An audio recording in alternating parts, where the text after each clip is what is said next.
What's up, guys? It's our first broadcast of Chase Chats. Thank you so much for tuning in. It's going to be a fun one today. It's the very first episode. We got Nick Foles in the house today. But I did want to just introduce myself for everyone that doesn't really know me. My name's Chase Daniel. I went to high school in Texas, South Lake Carroll, represent, love it. Played 4 years of college ball at the University of Missouri, and I am going on year 12 in the NFL. Primarily a backup quarterback, but I've been around the block a few times. I've been on 6 different teams in 12 years. It's a lot, and I'll take it. So as long as I can play, it's going to be awesome.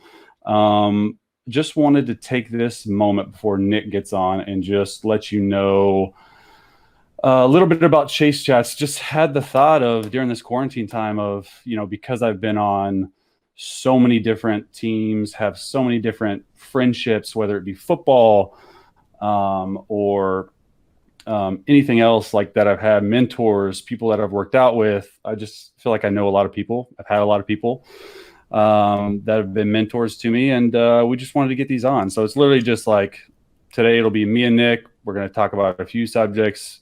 Keep it really short and sweet. And then we'll probably take some Twitter live questions. So I think Nick is on his way in the room, and we'll have some fun. What's going on? Nick, what's up, buddy? I was just hanging out in the green room.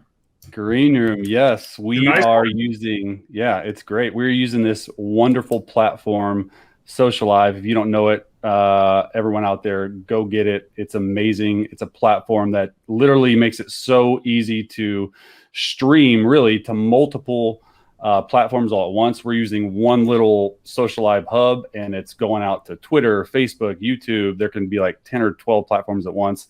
They've been great partnering with us. This whole entire Chase Chat series is brought to you by them. So we're excited about that. But Nick, thanks for joining, man. How's it going? Good, man. How are you doing? Good. Just, man, this quarantine life's crazy. It is. It's fun. So everyone that doesn't know Nick, everyone probably knows you, but you went to Austin Westlake High School. Yep. State champs this year. And you broke, I know Drew, I know Drew's watching this, and you broke all of his records. So Drew, you broke all your records. And then a crazy thing that I did not know was you went to Michigan State out of Austin and then transferred to Arizona. Is that right? Yeah, I went to Michigan State for my freshman year, and then transferred to Arizona and was at Arizona for 4 years. And does Arizona say bear down as well? Arizona also says bear down, so I get to say bear down once again, which is really exciting. That's pretty cool. I saw that. So yeah, everyone knows you, Nick, but what they don't know is that you are an even better friend than you are a player. I've known Nick for quite some time. His wife and my wife, Tori and Hillary, are really good friends. They're constantly texting. We actually just hung out 2 or 3, or actually like 3 or 4 weekends ago before the quarantine was. You guys came down here to San Diego, right? Yeah, it was our last little hurrah before everything went down. So we got to go enjoy some food at Nectarine Grove and hang out at the house, let the kids play. We had a good time. Tried some great Jura coffee. Yes, we did. We all know you're a coffee lover. Same here. We'll get into that a little later. But I did get Nick, everyone that doesn't know, I did get Nick into a Jura machine. If you haven't checked it out, Jura machines are amazing machines. Truly are. But also, yeah. So I thought it was really cool, and I actually ate at your father's restaurant in Austin. Tell us a little about that, because your dad's a restaurateur, right, down there, and has some amazing restaurants. Yeah, he does. It's a tough time to be a restaurateur right now. I was actually just on the phone with him, just talking about the plans and everything going forward. But yeah, he's done restaurants my whole life. He's got several in Austin, Texas, Arizona, California, Hopdoddy Burger Bars all over the place. The ones in Austin are like ATX Cocina, Red Ash, Salty Sal, Cover 3, Cover 2, Tumble 22, Roaring Fork, and he just keeps creating. He's 73, and this is obviously a challenge for the hospitality business right now. A lot of people are suffering, and a lot of it's turning to go orders, and it's really the sit down industry. So it's been fascinating, hearing what he's been doing to help the employees and create something that works. It's a challenge for everyone right now with the coronavirus, but it's been a fascinating industry to grow up in and watch him do, especially since he didn't graduate high school. Like, he didn't graduate high school, grew up in Mississippi. So he's definitely one of my heroes for what he's done throughout his life. And, like I said, he's 73, and I don't ever see him retiring because he loves what he does. That's amazing. Yeah. And that's what I wanted to talk a little bit more next, is what, like you said, it's very tough for the restaurant business right now during the quarantine and during the coronavirus times. And it's such strange times. Like, I know you're an optimist like I am, and hopefully, everything gets back to a new normal here soon. But like, I was talking to my trainer the other day, who's one of my mentors, Todd Durkin, and he just was talking about how that all these businesses, like, it's going to be who is the most creative, right? Like, who can do the most creative type stuff. Like, I just read the other day, I think Chipotle's doing free deliveries, like stuff like that in the restaurant business, right? Yeah. I mean, like, you got to be creative with it. Yeah, you do. I think you're seeing a lot of grace from companies, because there are companies right now that, like the delivery companies and other places like that, they're actually doing really, really well. And the takeout companies, the restaurants, are doing really well. You see the lines at Chick-fil-A, they're crushing it. So there's a lot of these sit-down restaurants that are having to adapt and change, and it's definitely a challenge. But I've been watching my dad, and that's something I'm a part of too, as well. And just seeing what they're doing. His restaurants in Austin, the ones that are sit-down, are gonna come out with a takeout menu probably I think the next week. He's developing this plan. ATX Cocina is modern Mexican, and they'll literally have like taco boxes and a bunch of other things, margarita mixes to go. But like you said, you have to be creative. You have to adapt, because there are a lot of people out there that need jobs, but you also have to have social distancing. So how do you do both? How do you provide social distancing while providing people food? And making sure you're doing those things to better the society right now. And that's the challenge everyone's facing. Yeah, that's amazing. It sounds like he's on the forefront. And I've eaten at ATX Cocina, and the only reason this is a true story. The only reason I was able to get in is because of your wife. Your wife called her father-in-law, got me in, and it was one of the best meals we've had. But so anyway, let's talk more about family. Like, how's your family doing? What are you guys doing to stay busy during the quarantine time? I mean, you have a little daughter and a dog. I have a little son and a little daughter and a tiny dog. And we're in this small house out here in California. And it's tough sometimes for kids to stay creative. What are you guys doing? Yeah, I think that, I should probably grab Tori and get her in here too, because she's been just trying every single moment, trying to think of a new idea, a new activity for Lily to do. Lily will be 3 in June. We're grateful for Disney Plus releasing Frozen 2 early, because that's been a lifesaver. Frozen 2 is, we try not to put the TV on a lot. We want to do activities. We want her to be thinking and using her brain and doing stuff outside. Like, I'm looking outside right here, and there's a bunch of artwork. Out front is a bunch of water stuff. Obviously, California is not like Texas, where there's a ton of land. We got a small yard up here that we play around with Henry, our golden doodle. Excitement during the days, going on a walk, going to a little grass field where there's a lot of people can keep their distance. But we've been teaching her to kick a soccer ball. My wife Tori and I have been throwing the football while she's 28 weeks pregnant. She can still throw it and catch it and do all those things. But you get a little restless. But at the end of the day, like, we have to do what we got to do to social distance. And it definitely is a new norm right now, and the world will never be the same. But our hope is it gets back to normal and people can go back to their jobs and do what they want to do and do what they love. But I think that the way people look at everything will be different, because this is a very unique time in the world history. And the thing I'm focusing on right now is there's a lot of good happening, though there's a lot of, you hear a lot of bad, and it is serious, and there are things in the news, but there are people out there on the front lines, like the doctors and the health care industry, that are doing a lot of amazing things, as well as people giving grace, like we talked about with like the deliveries and stuff like that, which is really cool to see. That's amazing. Yeah. And then I know that we were talking at PAO conference, and you were talking a little bit about your fitness routine right now that you've sort of started doing, especially like going into last year. Tell me a little bit about that, because I thought that was super interesting about how you were training.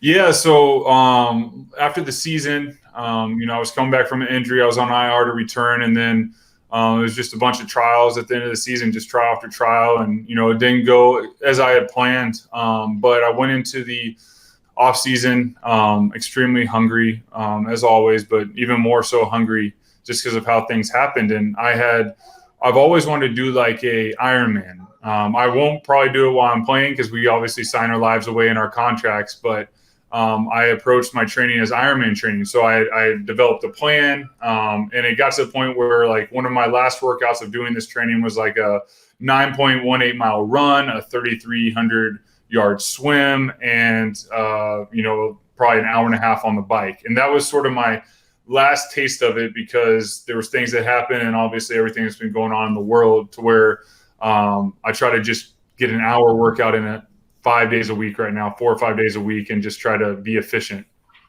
It's amazing. It sounds, first of all, very difficult, because I can tell you just from the past like week, like I ordered a bike on Amazon, and was a road bike, and road bikes are not easy, first of all, to sit on or pedal. So I got it. It came about 85% put together. And I've never put together a bike in my entire life. And I don't have a lot of tools out here at our in San Diego. And so it took me a lot longer to put together than it should. But I'm just hoping and praying that when I'm going down these massive hills of San Diego, that my front wheel doesn't fall off. And it's just like, it's crazy, because like I biked like maybe 10 miles and I was just dead tired. Like, it's not easy at all. No, it's not. And I think that's the reason I'm so intrigued by it. And I watched all the Ironman training videos of the professionals, the endurance athletes as well, the ultra marathoners. It's just fascinating, because even when I was doing the training, because I'm not built for that, and a lot of them will talk about how they weren't built originally for it. You want to quit. Like almost every workout, I'm like in the middle of it, I'm like, oh, I can't keep going. But I love that, because you have to fight that mental weakness where it's like, oh, it's easy just to give up. I can get out of this pool, or I can stop running. But it's that's something deep inside where you just keep pushing and you keep pushing and you keep going. And I think with that you build resilience, and that's the thing that almost is intoxicating for me, is like getting to that point where like I want to quit, and then fighting through that and getting over that edge. Because once you get over it, like you've actually grown as a human being. And, I love talking about trials and going through trials and enduring trials. It's the same thing with life. When you go through hardships or tough times, like we're going through a tough time as a world right now. And I think we'll all be better off for it, because the endurance we're going to go through with this, and the love that's going to be shown and is being shown right now. And that's why I'm fascinated with the endurance sports, because it just, I don't know, you just test your flesh to the ultimate. Yeah, there's no question. You have such amazing perspective about life, man. It's a blessing to know you, and a blessing to have you on today. But I just to let you know, I did not quit on going up the hill. I cycled down a hill down to Torrey Pine State Beach, and I'm telling you, the hill was like super long, super hard. And I wanted to get off. It tested my endurance when I was going back to the hill, but I did not. But let's switch gears here. And so the only football, I know there's probably some PR departments from the Bears, the Lions, all sorts of stuff, thinking we're going to talk a lot about football. The only thing about football in this that I want to talk about, and I told you before, I think it's one of the coolest things ever. So there's only 8 different quarterbacks in the history of the National Football League to throw for 7 touchdowns in a game. It's the most ever. You've done it before. Oakland Raiders. I remember watching that game and then rewatching it on coach's film and just like, what a zone you were. Threw for over 400 yards. And you told me just like really cool story about going into that game. Can you tell me a little bit about that? Yeah, sure. I think that, the contextual information in that story is so powerful to where the week before that game, we played the Giants, and I was actually in concussion protocol from a concussion I suffered against the Dallas Cowboys the week prior, early in that game. And I remember going to the Oakland game. Obviously, it's a cross-country trip. I think our offense hadn't scored a point in 2 weeks, so we were really, really struggling offensively. And, it was sort of one of those things where I went to Chip before the game, and, there were some different things with the reads and way I played that I felt uncomfortable with. And I basically asked him, like, hey, like, this is how I see these plays. What do you think? And, he basically said, like, you have the green light. Go do your thing. Read it how you want to read it. Let's see what happens. And I remember going into that game, and, I was really struggling, which I've gone through a couple of times in my career. And really the final time that changed everything was after the year in St. Louis. But that was later. Before the Oakland game, like, I was struggling. I was like, man, God, it was another moment where I'm like, man, am I really doing the right thing? Like, do you want me playing football? Like, is this what you want me to do, or do you want me to do something else? And I think there's a lot of guys or gals that go through their vocation and their job. It doesn't matter if you're an NFL athlete or you're doing something else where you're like, God, is this what I'm supposed to be doing? And I remember going to the game, and literally, it was 7 touchdowns in less than 3 quarters. And I remember just being present with the Lord in a sense of, I had just come back from a concussion, and you really don't expect much. You're just like, man, I just want to try to get some completion and get us going and help us as a team. We've really been struggling. But it was that moment where I threw the 7th one. I forget what point in the 3rd quarter. And I literally like sat out part of the 3rd and into the 4th, like didn't even play the 4th quarter. They should have let you get the whole record to yourself. We were on fire, but it was one of those things where, like, it was crazy. Like, I would throw balls and the DB would trip and fall, stuff like that. Like, it was like, what is going on? And I remember going in the locker room after the game and just sitting in the locker and sort of like sitting there and just thanking the Lord, but then just thinking like, I think you want me to play football, because that is ridiculous. And I remember going to my dad right there and just being like, man, I don't know what to say other than like, the good Lord just showed like he's real, because I can't do that. I don't have the ability to throw 7 touchdowns in a game. I know everyone's going to write about it and say those things, but I'm telling you, I don't have the ability to do that. But what I learned at that point, and obviously there were struggles going down the road with the St. Louis year and almost retiring, but that this isn't, we're blessed to play this game. We're blessed to have this platform, but we have to be good stewards of it. We're in this position to be good stewards, and for you and I are both, have the same belief in Jesus Christ to represent him in all we do, and especially in times like we're going through right now. But that moment was something where I never, and I'll tell you what, even in that moment, I still doubted. I doubted down the road if I should be doing this. And, now I'm to the point in my career where I know the ministry is playing football and is playing this game. And I have a totally new perspective of why I play from those early years and playing as a kid. And it's given it so much more meaning. And it's been moments like that that have allowed that to come to fruition. And that's so cool. And in today's society, and, I know we were going to hit on this too, like it's hard sometimes to be, out in the public, spotlight at all times. And just, I've always admired, and I've told you this before, just how you've handled, the adversities that you've went through in life, and just how you've just, and I've read your book, and how you've been on the lowest of lows and the highest of highs, Super Bowl MVP, 7 touchdowns. And, for me personally, like, you've never changed.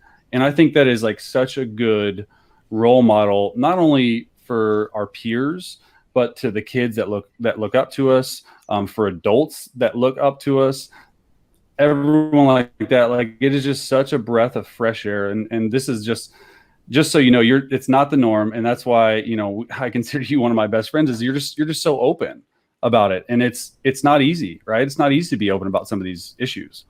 No, yeah, I think it's not. And I think that's where, we needed a lot longer to talk about it. But when I was going to step away from the game, I think the thing I struggled with was I wasn't being myself.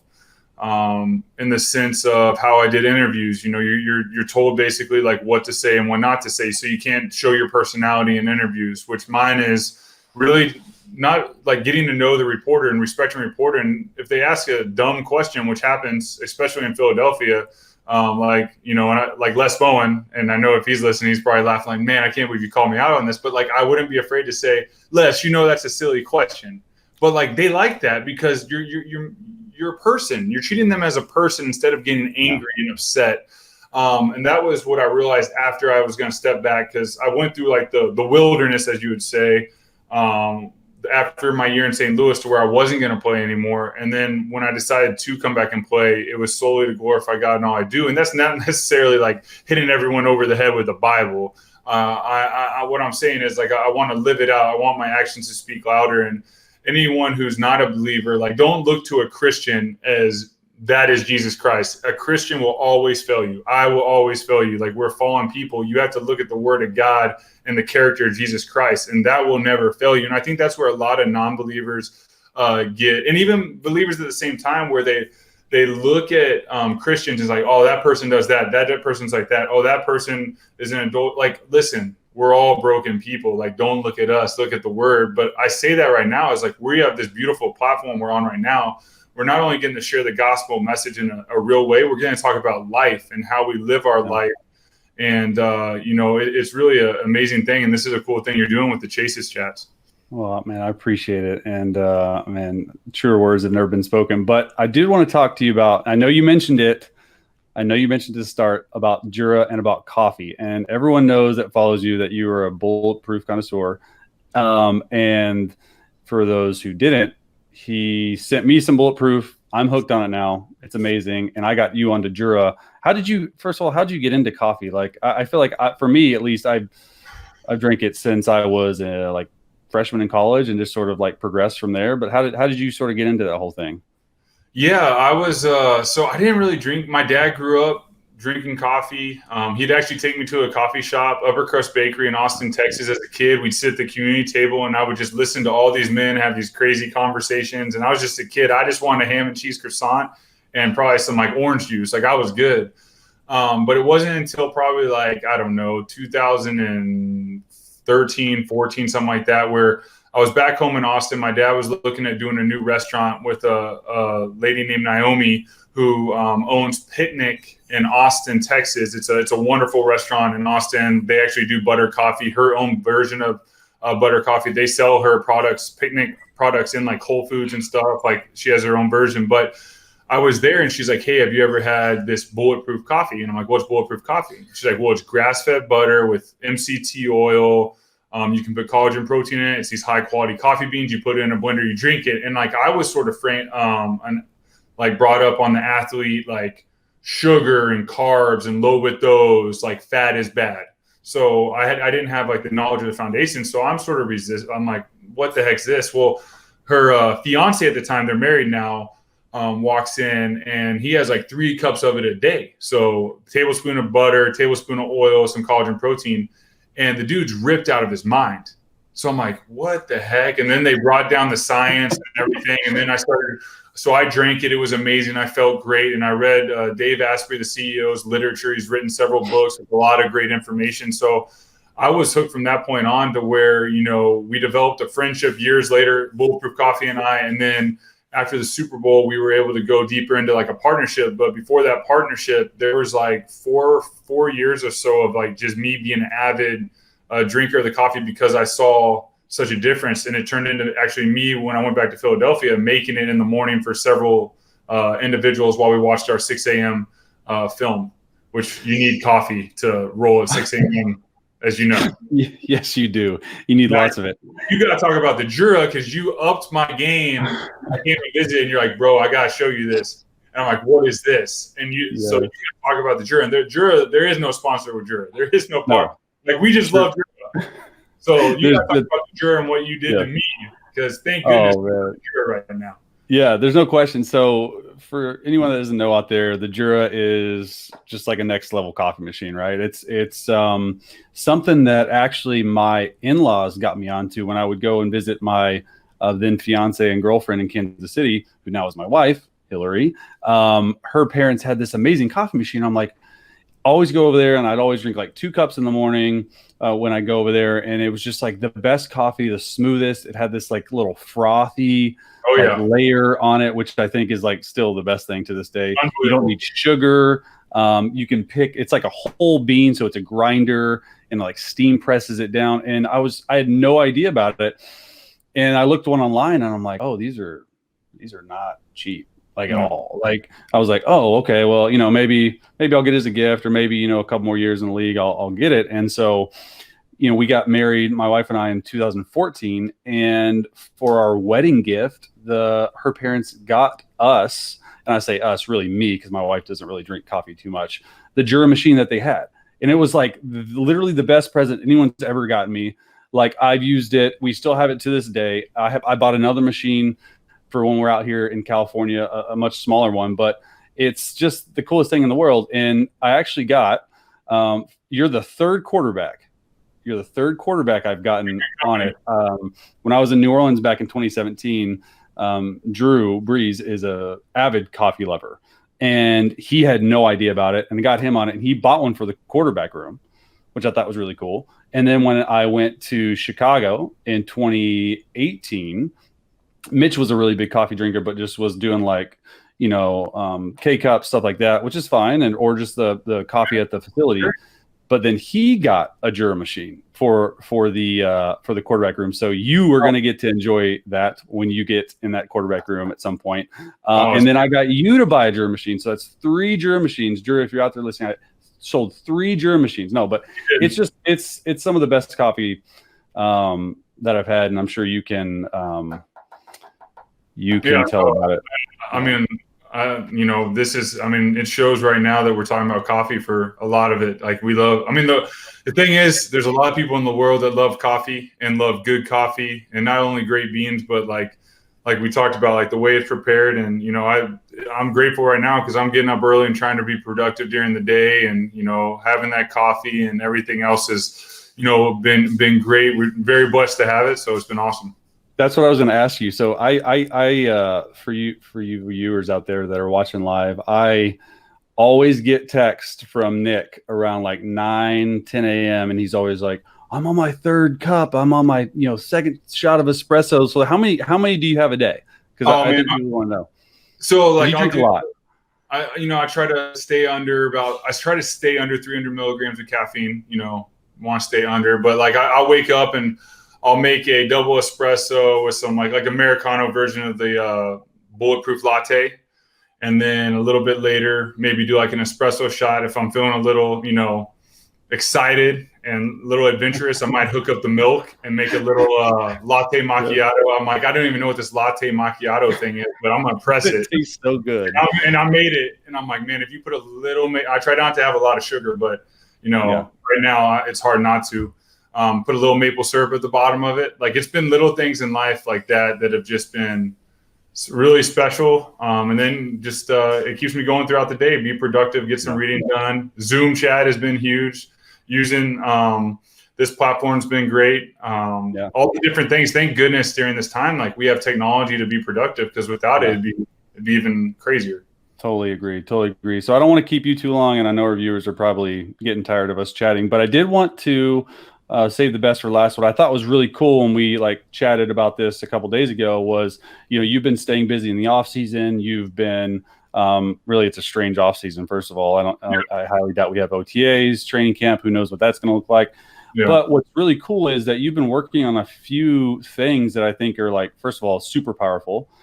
Second of all, to help you use your platform to spread the good news. Let's talk about that a little bit. I know you wanted to intro that, and I think it's really cool. Yeah, I think one of the things we had talked about before, and I mentioned to you earlier, is like, I took a class early in the off season for my master's in theological studies. So doing that through Liberty University. I can't believe I decided to go back to school, but it's for, a great foundation in that. Another thing that's been on Tori and I's heart, especially with everything going on in the world, and I was never high on doing it because we support so many different causes and foundations and churches, but we're in the process right now of setting up the Foles Believe It Foundation. Just using, God's allowed us to have this platform, and we're going to use it in a unique way to where affecting communities in a positive way in Jesus' name, whether it be, youth initiatives, family crisis counseling, homelessness, health, other initiatives that we're fine tuning right now. We want to make sure it's like something where we can really make an impact and it's not another foundation, especially, by an athlete. We want to make a difference. That's our point. That's why I want to get into vocational ministry one day, because that's where my heart is. And then another thing that I'm in the process of working on right now, and we're really, once again, trying to do the right preparation and fine tune it, as you are doing, with the Chases Chats. We Chris Maragos, my former teammate, played in the NFL for 9 years, amazing human being, one of the top special teams players in the league as his time in the NFL, the nastiest scout team safety out there. And when he got in the game, he's a dirty man, but he has since retired. Every time Chris and I have conversations, which is like every week, it's like an amazing. Well, everyone gets to hear Henry. Real life. That's real. This is real life. We're at our home. Like Henry, we're live, baby. Yep. Don't mess with Henry. But we're working on setting up a podcast that'll air in August. So we're in the process of fine tuning the preparation of it. Doing it in a unique way to appeal to believers and non-believers alike. Want people to enjoy listening to it. And then people, if they, don't believe, they do believe, they're going to enjoy listening to it. It's going to be based on, Chris and I's faith in Jesus Christ. But at the end of the day, if you read the book I wrote, Believe It, with Josh Cooley, our faith is in there. We're gonna always represent Jesus Christ, but you're gonna read it no matter what your background is. And I believe there's a lot of stuff in there that we shared that was very vulnerable, and that's sort of what we want to do. It'll be, right now it's called The Mission of Truth, Keeping It Real with Chris and Nick, and it's just a way to have these conversations. They're going to be funny, they're going to be fun, but they're also going to dive deep. We're going to get into some real stuff, like some stuff where people are going to be like, wow, I can't believe that these guys are talking about it. And Chris and I'll have some episodes, and then we're going to have some amazing people on and have discussions. It'll probably be, 20 or 30-minute conversations, just enough to where, that's sort of the attention span that we have. Like you said, there's listeners right now, they're like, all right, this is great, but these guys need to wrap it up. But, there's been a lot of amazing projects that have been, amazing this offseason to where, it's been on our heart. We want to use this platform to really make a positive impact in the community, and those who want to listen and be a part of it. So we're grateful to be where we are, and the Lord's allowed that to happen. Wow, dude, that is so cool. And we are so excited. I know Hillary and I, especially, to, first of all, hear the podcast, and second of all, help in any way we can with the foundation. And one thing more about Chris Maragos, I was with him for about 6 months on Philly, and he could quite honestly be top 5 favorite teammates of all time. That's how much of an impact he had on us. Yeah. He's one of the greatest dudes. Yeah, he really is. But we're out of time for now. I just really want to thank you for coming on live, man. It's some good content. We'll send you the video so you can post it. Everyone, thank you so much for tuning in to the very first episode of Chase Chats. Super Bowl MVP Nick Foles joined us today, and it was great. So we will catch you next time. Thanks so much, Nick. See y'all. Thank you. Thanks, Chase.